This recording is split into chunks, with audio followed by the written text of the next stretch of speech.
and thank you to the library for having us to host this conversation. And thank you all for being here.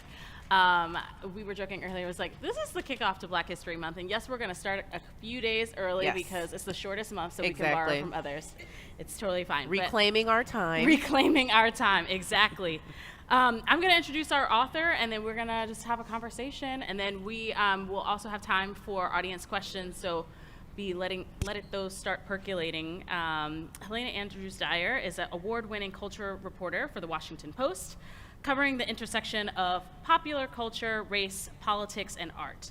She has written 3 books, Bitches the New Black, Reclaiming Her Time, and The Mamas. She lives in D.C. with her husband, whose laugh can be heard for miles, and 2 carefree little brown girls. Welcome with me, Helena.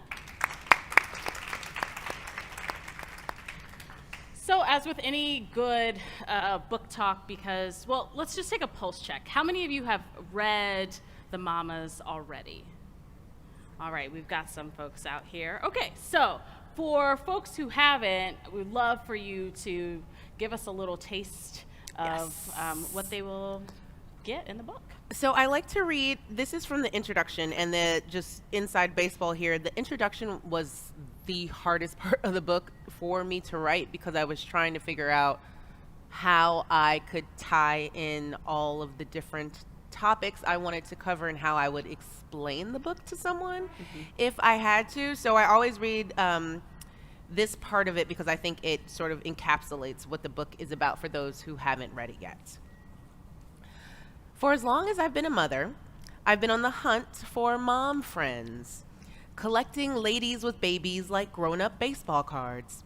When some dude, okay, fine, my husband, put a baby in me, my operating system, the one with the unwritten code about never being one of those moms, completely rebooted. Instantly, the idea of a mom gang seemed like a smart survival tactic, like how they do in prison. And if there was one thing our neighborhood did not lack, aside from expensive-ass houses, it was ladies with babies. Filling up the long days of my privileged maternity leave by evil-eyeing the other inmates in the yard didn't seem like the best use of my sentence. Remember, do the time. Don't let the time do you. We were all in this together, right? So I jumped in. And that got me to the really big question. Did motherhood truly connect us? And by us, I'm not talking just about Black moms and white moms, although the dividing line there is sharp, but also Black moms of the Jack and Jill set and moms who set trip. Moms across class divides, mothers from different sides of the aisle. You get the picture. Could we ever truly be friends? Like really real friends, not just mom friends or park friends or, hey, sometimes I see you at the bodega struggling with your boppy rap too, friends. Or would there always be a chasm between us, whether it be cultural or cultivated, real or imagined? Would our tribes always win out? Would we be forced to choose? Did we need to in order to survive? So that's just a snippet of what the book is about, the questions I'm trying to answer in the book. Yeah. So this was one of my most favorite books that I read last year because I felt like you were like the person in my head saying the things that I want to say but that I can't say about all of the things that's going on.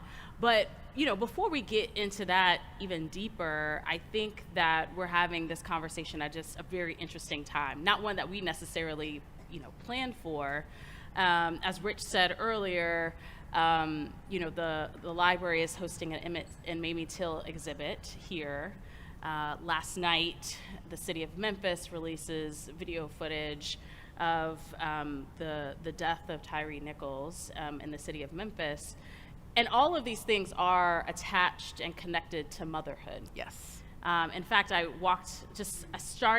thought I could walk through that exhibit before our conversation, and I got like a few steps and was like, we're gonna try this later. But the very first thing you're met with is the talk. Yes. Which is something that you also talk about in your book as well. I'm wondering, just for a pulse check, how are you feeling? Whew. How am I feeling? How is everyone feeling?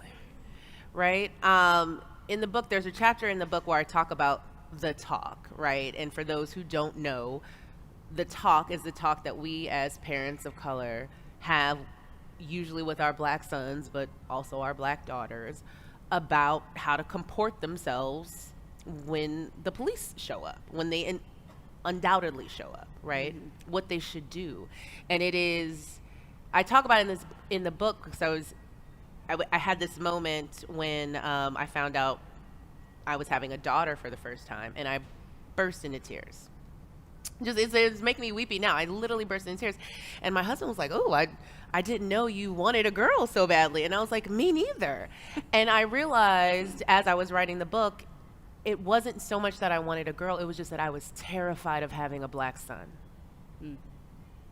and that experience just deep in my bones, knowing it, and that being part of what it's like to be a black mother, right? That I couldn't even sit in the joy of having a son because immediately I would think, oh my God, What's going to happen? what's going to happen? Because it keeps happening, Yeah. right? It keeps happening. It keeps happening. And that's so much a part of our parenting experience, right? And it's what makes being a black parent, a black mother, a political act. Just face surface level, right? And so I think when last night, temperature check, and I talk for a long time, so be prepared. Temperature check, I was at I have a Black Moms book club. Don't nobody ever read the book. We just sit around and drink wine. Yes. It's fine. Sometimes that is the type of self-care that we need. Yes. And in that moment, I mean, I think we met up maybe an hour after the video was released. Okay. And there were folks who were like, oh, I just got the ping on my phone. And all of us were like, we can't do that now. We just didn't have, in that circle, that energy, that sister circle, that motherhood circle, we couldn't do it, right? And I think there's so many layers to that, right? Because we know we want to gather and organize and be political, right? And we also want to have a safe space for one another just to be joyful too. Just to be joyful. And so that's where I am. I'm all over the place, right? Yeah. But similarly, I felt similarly. I came downstairs. I had my youngest daughter in my arms, and my husband was like, "Oh no, they're showing it on TV." I was like, "Wait, what? They're just gonna show it?" And so I was like, "Reverse, reverse!" And we went back upstairs. And then I turned on Beyonce, Renaissance. I was like, and we're Yes, gonna have ma'am. a dance party, Cameron, because I want to live in this joy. Yes. You're one.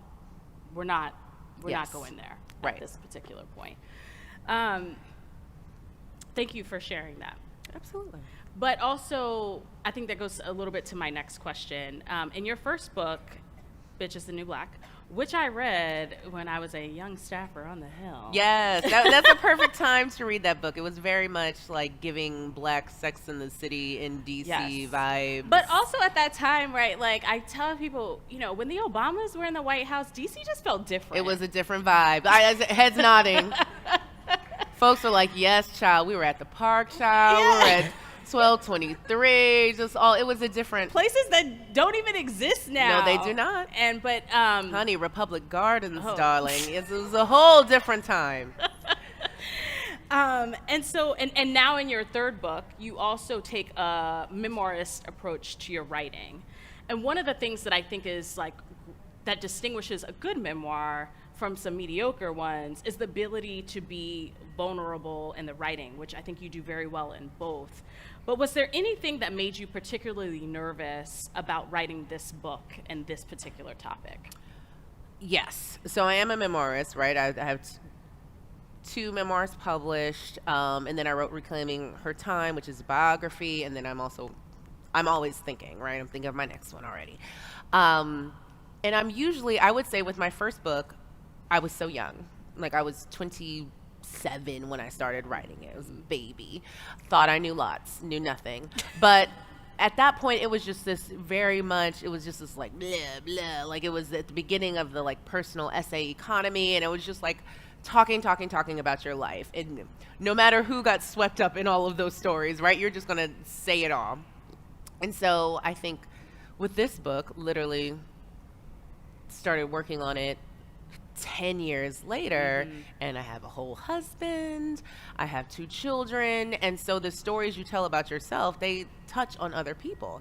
And I was also very concerned, I'm talking about parenting, I'm talking about my mom group, women who, they didn't consent to this, right, being a part of this story. So I feel like I agree with you. Good memoir isn't about pointing the finger, right? It isn't about like, haha, look at this, look at this going on, or look at these women, or this is so funny. Like, it isn't about pointing out everyone else's flaws. It's about like deeply understanding how all of these like moments, awkward or inspirational, affect you, and letting your story be sort of like the universality of it all and the relatability of it all, following the readers, following you as a character and how you respond to things. And so I think in the writing of memoir, which I love, things start to pop up. In the chapter about my mother, one of the longest chapter in the book is a chapter about caretaking and me taking care of my mother who got really, really sick. And stuff was, as I was writing it, things were popping up for me where it was just like, ooh, should I tell everybody about this? Me personally, like the fact that I don't feel like I showed up like I should have. I was so angry and resentful of her getting sick, of her getting old, And I know if I'm feeling those feelings, which are awkward, I know so many other people are. And when you write, and that's the power of story, right? Because when you write them down and other people can read them, then it's like, oh, I'm not crazy. You know what I mean? Like, the universality of experience, I think, is really powerful. And too often they tell us that our stories are not universal, that our stories are niche. Right. And they are not. And so that's why I try to be as authentic and open and honest as possible, because I know so many people can relate to it. Yeah. Which I definitely felt with that chapter about your mom. I'm not going to say what the title of the chapter is. When you get there, you will know. There are children present. You will know when you get there. But I thought that was representative of so many people's experiences of, at the time that you become a mother yourself, now your own mother is also needing you. Needing parenting, needing mothering, the sandwich generation. So many of my friends, someone recently had asked, I was having drinks with like a younger woman, and she was like, asking you like what you've done, and she was like, so can I ask? And she felt like it was such a personal question, which I felt, because to me there aren't that many, because my life has been in 2 books already. And she was like, how old were you when you had your first child? And I was like, girl, this is public record. Like, I was telling her, I was like, yes, it was a geriatric pregnancy, all these things, and I'm going through that as my mother is like aging, like for real aging. And that's a thing. There are lots of people going through that now, an entire generation of people where you have a 2-year-old and a 72-year-old who needs parenting, but doesn't want to accept it. Doesn't want it. Right? And I had never read anything about that experience and how humbling it is, how the relationship between your parents shifting, going from a parent-child to like you being adult, and to you having to then like make the decisions, doctors asking you, so what we gonna do? And I'm like, I don't know, ask the adult in the room. Why are you asking me? And I really wanted to, that was really important to me, to get that experience down, because I hadn't read it. And that's actually what I'm thinking about working on next, even deeper, because it's gonna happen. If you have the privilege of having parents who are still alive, you will become their caretakers at some point. Right. Yeah. So let's talk about some of the pieces of the book.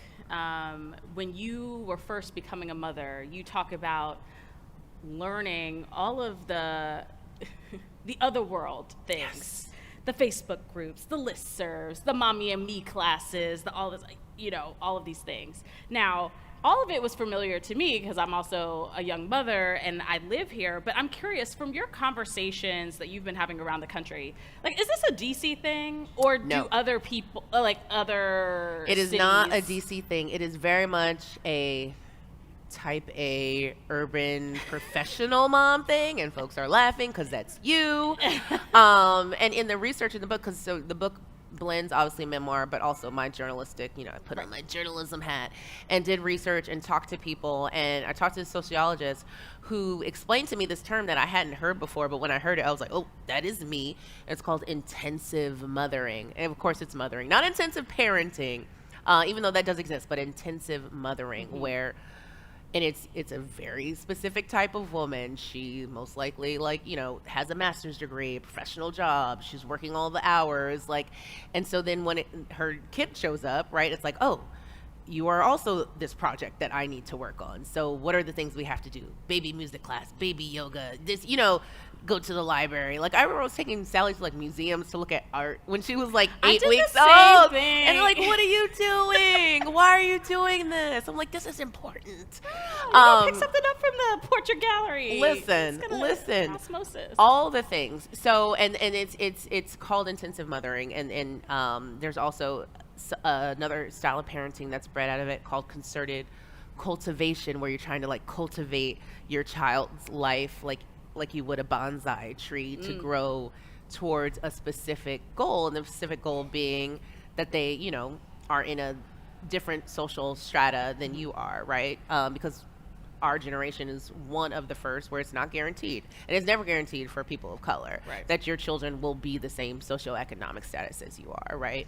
And so we have that anxiety, so we're always pushing, figuring out what we think is going to get them there, right? Because that's part of your job as a parent. So I think the mom group thing and all of the classes and stuff, it's very New York, it's very LA, it's very Chicago, it's very Atlanta. So many urban communities know this life. They know exactly. And then it's even small town stuff, because it's still the stroller strides, and it might not be as intense, but there's still something to, once you become a mother and once you enter that realm, there's just a wealth of information that's been hiding, right? And once you enter, if you can enter, right, then it's just what's a nanny share? What a free for porch pickup? What? Y'all just giving away all this free stuff? I didn't know about this. It's just all of this stuff that kind of bombards you. And then you're if you were type A intensive mom, you're well, I got to get all the information. I need to know, because my child's not going to get left behind, not on my watch, So it's a lot of pressure, and it feels like a lot of responsibility. And I feel for parents of color, it's even more so. Yeah, I always feel you don't want to miss the secret meeting, whatever the meeting is. Listen, isn't it a chapter? Look, I should know this. Title of a book called Secret White Meeting. Literally. Yes, Secret White Meetings, chapter 3.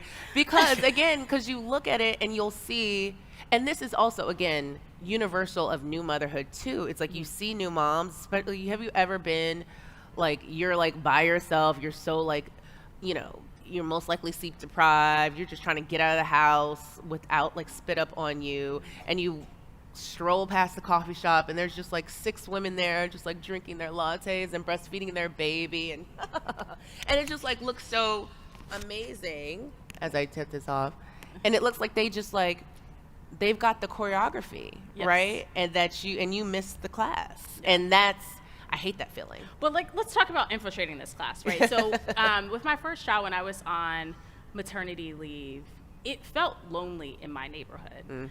So I would go to the story time class at the library, and then, we already got out the house. So now that I'm out, let's stay out for a little bit longer, or let me just try to meet some new people in this environment.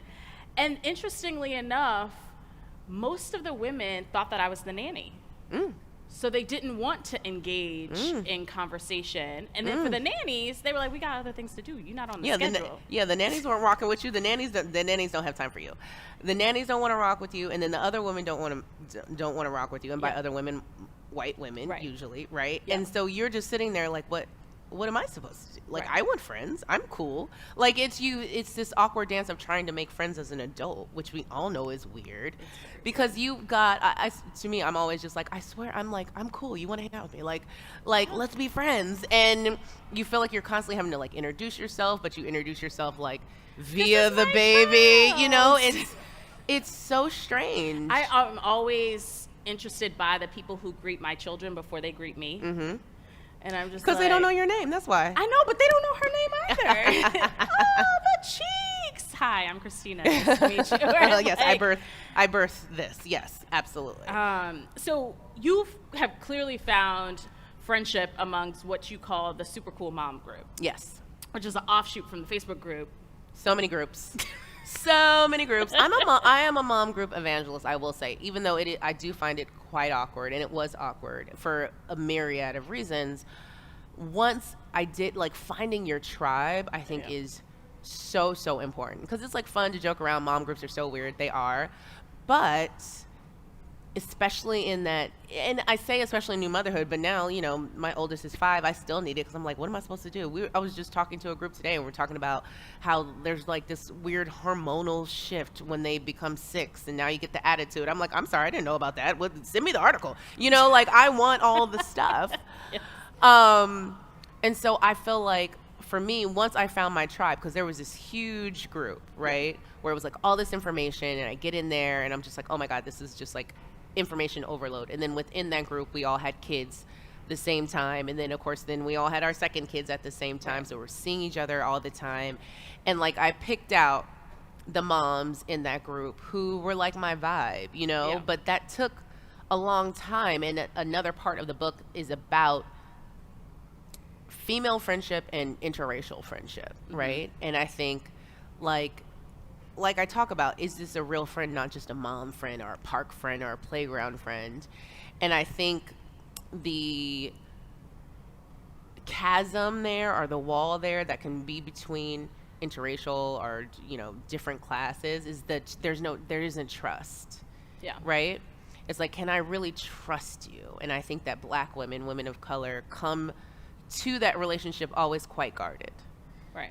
Always quite guarded, because we know if something uncomfortable, if a Tyree Nichols happens and I bring it up, is it going to be like, oh, we didn't come here for this, we just came for the parenting, Right. Even though I That can is- never divorce race from like, my that parenting. is part of your That is parenting. my parenting, right? So now you don't see me fully.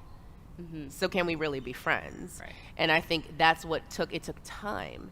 And not only did it take time, the people who actually want to put in the real time, right? Those are, for me, became my like actual friends, right? Women who I knew, not only do they want to put in the time, but they're having the conversations that are, I think, important, right? I feel like they are ripping veils off that they realized that they had.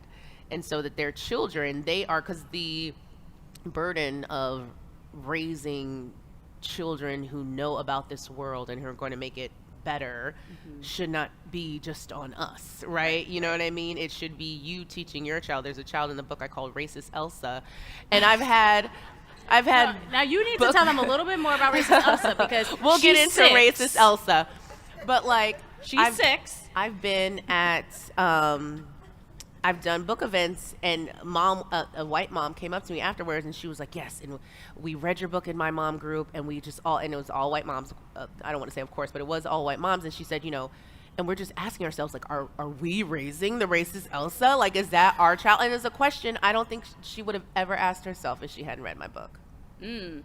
I don't think it would have been. And that's the thing, and that's how the trust element, you know what I mean? Where you say, as a Black mom, you think something is going on, or some interaction isn't right, and the white mom says something like, oh, well, are you sure? And just about, I'm like, I don't need that. I need you just to trust my experience and roll with it, And so it took a while for me to find that group, but now that I've found them, now, like, we're tight. We're literally like on a WhatsApp every single day. We had dinner on Thursday. Like, it's something that we have cultivated and want to continue, because it is a deep bond, motherhood, and it can connect us, but it's not automatic. Right. And I think a lot of people think it's automatic, and it is not. I sort of think of it in this way, is that it requires the same amount of work that you would put in with any friendship. Intentionality, Yes. trust, vulnerability around. We might have some awkward conversations because of things that are going to happen externally, but like, we need to be able to sort of work through them. I'm going to ask more questions. I see Ryan here, so we're going to take some questions from the audience. He has cards, so if you have a question, we have some staff back there. You can just write it down, and then we'll come to you in a minute here. speaking about some of the trust piece, I want to talk about chapter 6, which is where you get into talking about the lottery, this public school lottery. Ooh, that's which is up. open now, That's by coming. the way. I was like, isn't that coming soon? It is. My school DC is my PSA for them. If you have a high schooler, the application is due on Wednesday, but for everybody else, you have a little bit more time. But I wish that I could just copy the entire chapter and then just like put it on the website. So you're thinking about public school in the district. Here you go, right? And there's something that you say later in the book that I think is so relevant to this conversation, and I wrote it down here. You say, parents may not even be aware of what they're doing, that their involuntary racist tics are teaching their children who matters and who doesn't. But our kids are freaking creepers, man. They're always watching, listening, absorbing.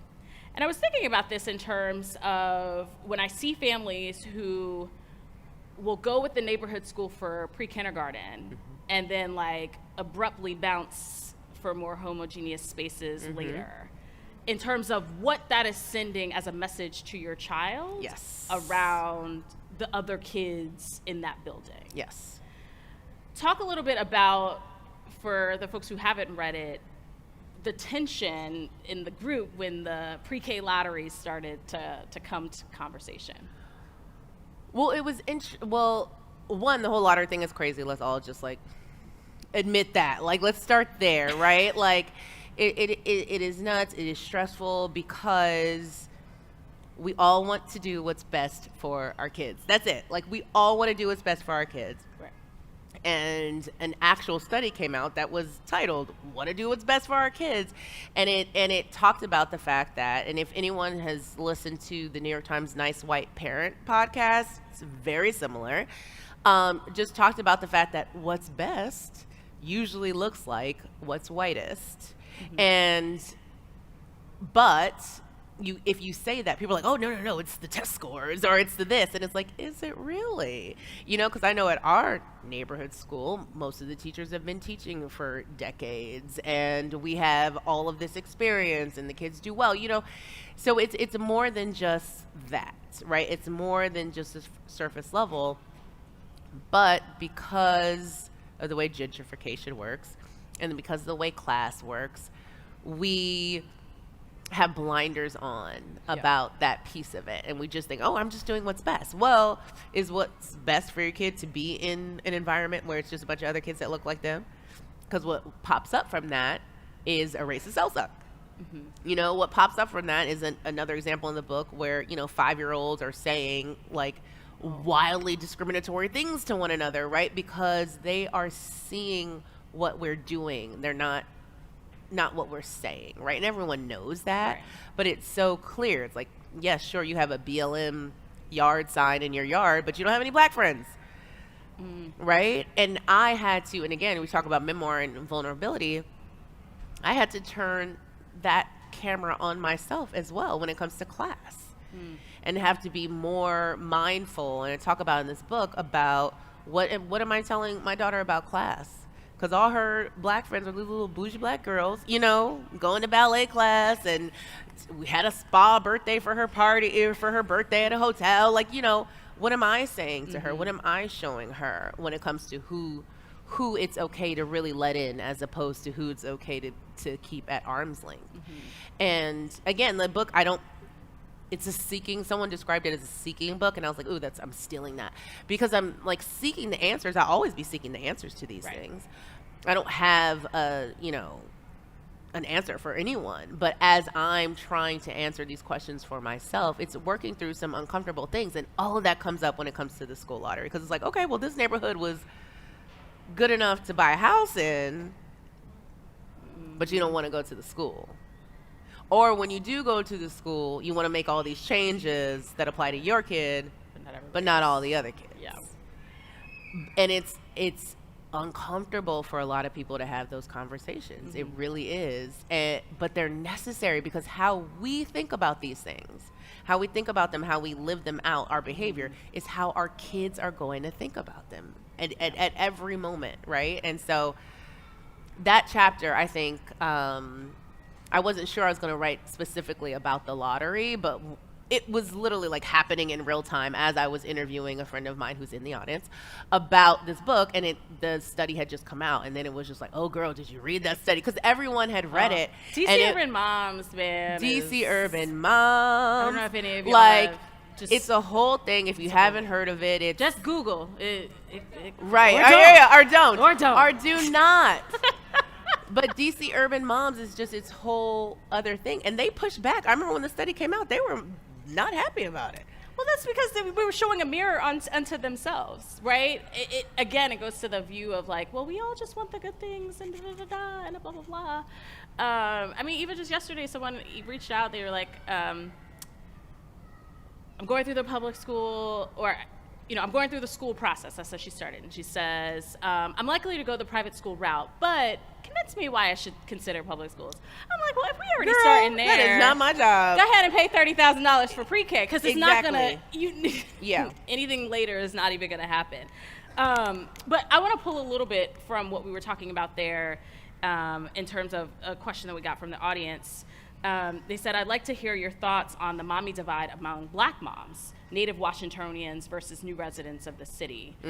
And you talk a little bit about this in the book, the bike incident at the park, which, let me tell you, had me like in tears, where you were like, that's not our kid. And I could only imagine what, Cool Dad's face looked like when you sort of mentioned that. But we also talk a little bit about, or you also talk a little bit about, even if that is not my kid, because it is a Black child in this city, I'm looking out for you as though you are mine, even though you are not mine. Yes, absolutely. So that incident, just very quickly for those who hadn't read the book, there is a playground in our neighborhood that is just a hotbed of every conflict you could possibly imagine. And like literally right in the center of the neighborhood. So long story short, my family and I were there, and the playground is right across the street from public housing, and there was a little boy there who we could clearly see probably came from across the street. He was there alone. He was cutting up. That was just full stop. He was cutting up at the playground, harassing this little girl about her bike beyond like just like cute little kid stuff. And so my husband's like trying to step in, because again, he's by himself. We're the only Black parents there. That's another thing. When you're only Black parents at the playground, you feel away. So we're just trying to help him out. And so finally, the little girl who had the bike and her dad, they're leaving the playground because it's just like, listen, we're sorry, you have to go. Like we can't like fix the situation. And as they're leaving, the dad, I called him Band Dad. You called him Cool Dad, which is hilarious. It was very silly, like Band Dad. He had this like band T-shirt on that I had like never heard of, and so he like conspiratorially like tries to like grab us in as he's leaving, and I'm thinking he's going to say like, oh, thank you for helping me in this situation. And he's like, there's all, could I get your contact information, because there's all these programs in the city where kids can get free bikes if he needs a bike. And I'm thinking, I can't say there's children in the room, but I'm like, this is not our blanking kid, right? And like, and he's looking, and my husband is much more, nice about the situation. He was like, yeah, no, this isn't our child. We were just helping you out. And so finally you see him looking at us and looking at the little boy and seeing the difference, right? Because at first all he saw was Black people at the playground, right? So they all must be related. And granted, we were helping, but still. And so then he obviously is horrified and like runs away. And so we're kind of like left with the weight of that situation, because we're just like, ugh. And again, it's one of those uncomfortable moments, because I'm thinking to himself, like, how could he think that this was our child? But I'm like, why am I trying to separate myself from this little boy, right? Because of course we stayed. My husband went to find the child's parent, someone, because we're like, we can't just leave him at the playground by himself. He was like 7 maybe, right?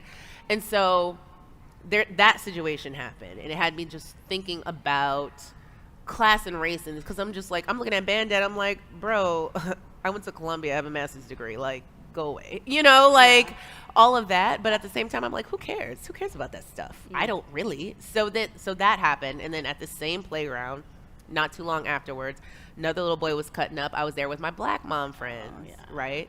My Black moms who brunch friends, and we're there with all of our kids. There's another little boy there kind of acting up without his parents, and one of my girlfriends like marches him out of the playground. Oh, yes. Which, and she is, I swear, this Lynn, I call her Lynn in the book, she's the nicest person on earth, but like she'll play about her kids, right? And so she was like, oh no, he is done, he is pushing people down the slide. So she walks him out to his mom, right, who was like not far but not in the playground. Walks him out, and she was like, you know, he needs a break. And so and then she just leaves, and I was like, I'm just looking at her like, ooh girl, like that was okay.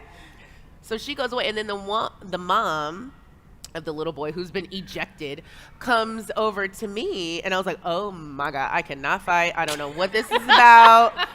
Like, I'm like, and Lynn's like just happily playing with her children like across, and she says to me, she was like, you know, what happened? Like, what did he do?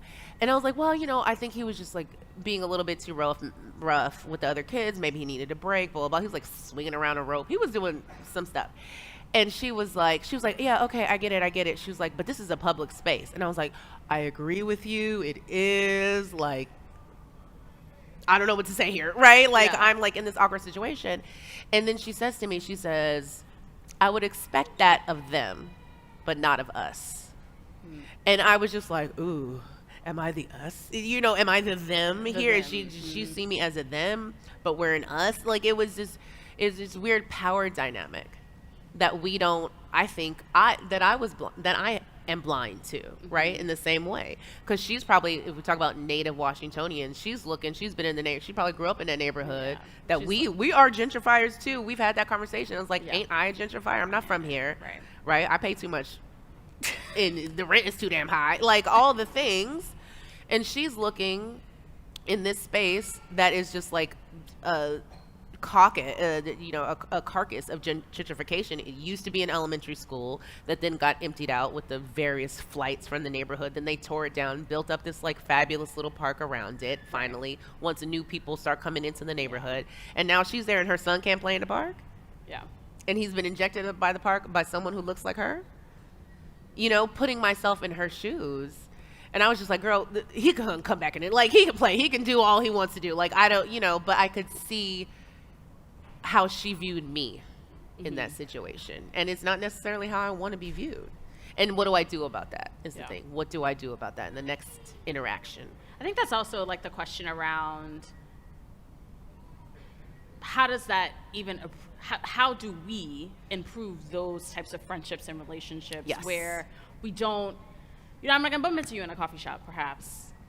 It's going to be something different. You don't want to pay, she don't want to pay $6 for her coffee like I do. Yeah. I shouldn't be paying $6 for the coffee like I do. But yeah, you're right. And in journalism, we call it the third place, right? It's the other place where we interact, the other place where community comes to true community. I talk about community in the book. There's a whole chapter in the book that's just about gentrification, because it's like, what do we mean when we say community? Yeah. Do we really mean community, or we mean like, well, the neighborhood that I want, as opposed to the neighborhood that everybody wants, that's going to function for everyone? And in the neighborhood that we live in DC specifically, it's like one of the most gentrified, rapidly gentrified neighborhoods in the country, right? Mm-hmm. So you have these $1 million houses next to my neighbor, you know, Miss Irene, whose husband bought their place in 1970 and is not moving, right? Like, they paid $70,000 for the house. Hold on to it. But it's funny because you talk to those neighbors and they see me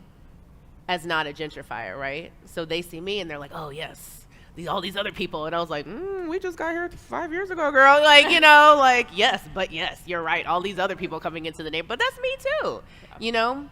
But not everybody says hello. Not everybody, you know, shovels her front yard. Because are we living in community? Are we just living in our houses? And I think that's a conversation I have to ask myself too. I can't just ask it of other people. I have to ask it of myself. Are we living in community? Are we just living in our houses? Yeah. Yes. Let's go to another question from the audience. Since your book came out, have your interactions with white moms in the neighborhood changed? Have you gotten any interesting comments? I have not got interesting comments. I have heard about interesting text chains that I'm not a part of. There was a lot of tithering and dithering right before the book came out that I heard about. I did not, nobody told me anything, but I heard about. And it's funny because the moms that I knew, the super cool moms, they always knew I was writing this book. Because I was working on the book around my second maternity leave, was writing Reclaiming Her Time then, but I was also working on this. Just kind of like in the background. So they always knew. And they would, I mean, something would happen. They'd be like, oh, is this going to be in the book? You write about it in the book? Well, my friends always knew about it. And when I would talk to other people about it, like say, like, you know, what's it about? I'm like, oh, it's about race and class and the neighborhood. And they'd be like, ooh, like, you know, because everyone is feeling this tension behind the scenes, but no one is talking about it. But I think when it came out, some people thought it was going to be a novel. And there was one mom who came up to me and she was like, I didn't know this was nonfiction. And I was just like, okay. Because I knew she was thinking, like, am I going to be in this? What are you going to say about me? And another... Is this Megan? No. Right. No, it's not. And it's so funny because Megan and I are good friends. But it's another mom said to me, like loudly, in a good way. And she was just like, well, if people are worried about you talking about them in the book, they have other things to worry about. Right. It's like, if they're worried about how they come off, then they probably have some work to do. Right. But I think in general, the public response I've gotten from people in the neighborhood has been like overwhelmingly positive, mostly. I don't know what people are saying in their secret white meetings that I'm not at, but to my face, everyone has thought that it was a book that for not even just moms of color, like I've gotten Facebook messages from Asian moms, LGBTQIA moms who were like, yep, I also felt like I wasn't a part of this. I also felt like I couldn't be in the group, right? And then from, like I say, other moms who didn't even realize that was going on. You know what I mean? They had their one person of color in the group. And they're like, wait, this is all the interior life going on. I call it the invisible diaper bag. Yeah. Like, this is all the stuff that was in her invisible diaper bag that I wasn't even and it was not even like they're don't want to know it. They just don't even have the thought to ask the question about it, you know? Because again, it's this idea like, oh, we're just all here on maternity leave at the playground, you know, at Mr. Mike's or at Baby Yoga. We're all coming from the same place. We all have the same sort of, I don't know, we're all starting from the same place. They're all coming to this in the same way. And I think the book hopefully opened folks' eyes up that is not the case. Yeah. You know what I found to be very interesting is that the things that we talk about that we have gone through in terms of motherhood, even celebrities are not immune from it in some cases. A few years ago, Tatiana Ali was the keynote speaker at the Mom Friends. Yes. And she talked about going to the playground and like trying to make friends, and like even that she was being rebuffed. Yes. And sort of thinking about like, okay, where do I go? And I'm sort of now thinking back and like, oh, she doesn't have a district mother here that she could sort of connect with or whatever. Like, I want to send a copy of your book to Meghan Markle. Just please see. do. Who knows Meghan Markle in the crowd? I just want to see, you know, because Meghan, I was reading this, I was like, oh girl. Yeah. Yes. I feel like, because again, the experience is very universal. Excuse me. And it comes from for all of us, right? It isn't, you can't, like, you have a kid and you want to make friends, hopefully. Like, what do you do? I remember once seeing on Instagram, Tia Mowry, who was also a district mother at the Mom Friends, her and Gabrielle Union were like at soccer together. And I was like, ooh, look at that. Like, it's just like they found each other. You know what I mean? These two like famous black women with kids of the same age, they also have to have play dates, right? Yes. Like, who does Beyonce hang out with? That's what I want to know. I mean, I guess Kelly's there. Someone's like, Kelly, yeah, but like somebody besides Kelly. But how do you even approach that topic? Is it the same way as like I think about like Michelle Obama? How did you make mom friends when you came to DC? Yes. And she talks about this. She recently talks about it in The Light We Carry. Yeah, in Yes. the interview where I guess like someone was coming for a play date, and the mom, she was like, I didn't know until later that she went and got the car washed, she got her hair done, she got her nails done, and she picked out a new outfit, even though they told her like, ma'am, you won't be getting out of the car. She couldn't get out of the car. Yes, exactly. But it's funny. I think about that. Like, if anyone has read The Light We Carry, because she talks about the fact that she wanted to make school friends. Like, Yeah. she also wanted friends at Sidwell, and it's funny because she said it was a bunch of people like in her face, and the friend that is her close friend was the one that was kind of like, I study Michelle, like whatever, and that's the and because the girls like didn't want to be good friends at first, Yeah. like they were like secretly frenemies, and Michelle was like, no, but I want to hang out with her mom, so you guys are No, work it going, out. yes, figure it out. Because even Michelle Obama wants a mom friend. Yeah. Even she wants that connection. It's really important.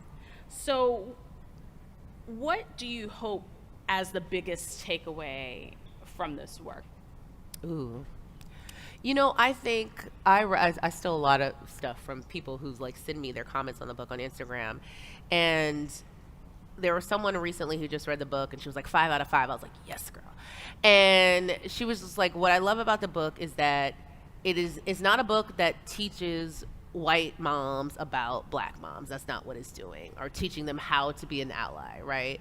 It's not a book that's going to tell you as a black mom how you should raise this, perfect, like black excellent child. Like, it's not that either. It is a book that is telling a story, a particular story that I think just goes untold and that we don't recognize as unique but universal.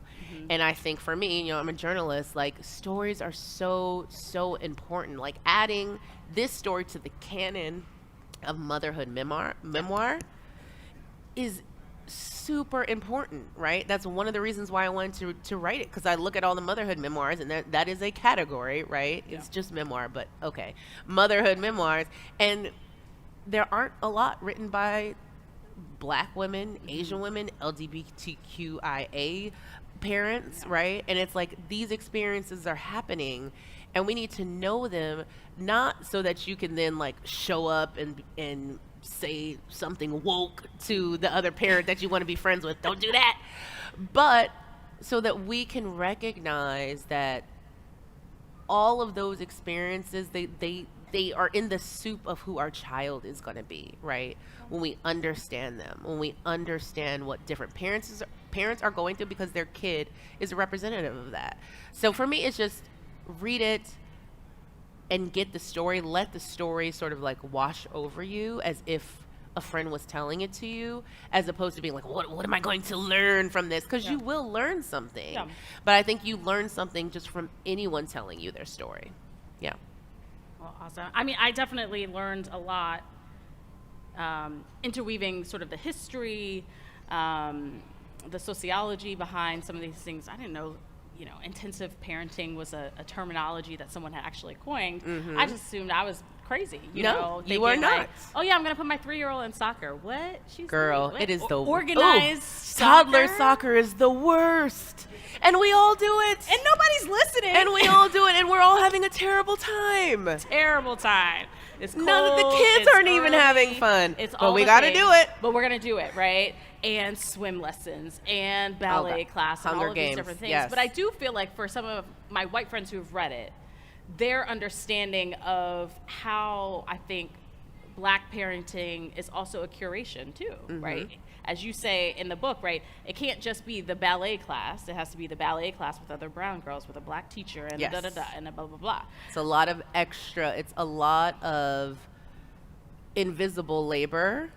And I talked to a sociologist about that. Was talking about the invisible labor of parenting, and she was like, "Yeah, it seemed to me as if the black parents were doing a lot more. Like they were, because if their kid went to the private school, right, then they would make sure that they were also in Jack and Jill, so that they would have this play group, or that if they did soccer in a different neighborhood, so to make sure they had, they were doing all these extra things. She didn't know what to do with it, so she was like, I just lumped it in with everything else, but."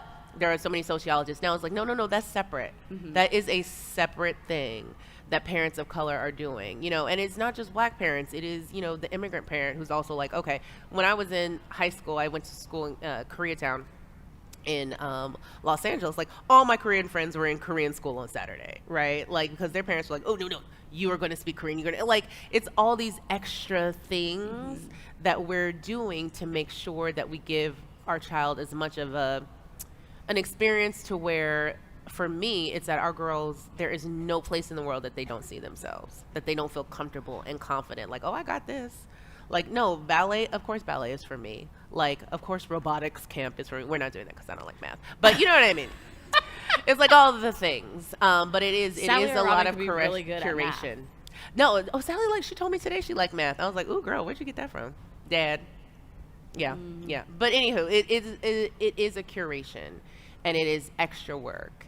And I never want it to feel like I always, because again, I'm always thinking about how Black parents are viewed. It's not that. I also don't find deep joy in this, right? In seeing them. Once you've done all the work to make this one thing, and then they go, and you're like, yes, and she's just going and loving it. She's going and not feeling self-conscious because there are 4 other brown girls in the class, and it's being taught by a Black girl. Yeah. The whole school is run by a Black woman, right? And so it's like you did all that work to get it, and then you can just kind of sit back and let her be a kid, and not that's have all to any do of us it. want. Yeah. That's all any of us want. Well, they are giving me the signal to wrap up. I love having this conversation with Yes, you. thank you. Join me in thanking Helena for this conversation.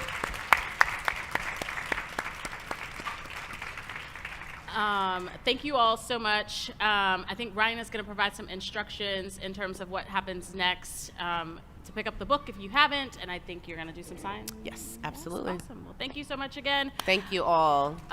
Check out the other programming for the library all month long. Literally all month long. They've got Yes. all kinds of things going on. But if you come through, this is a community space and a public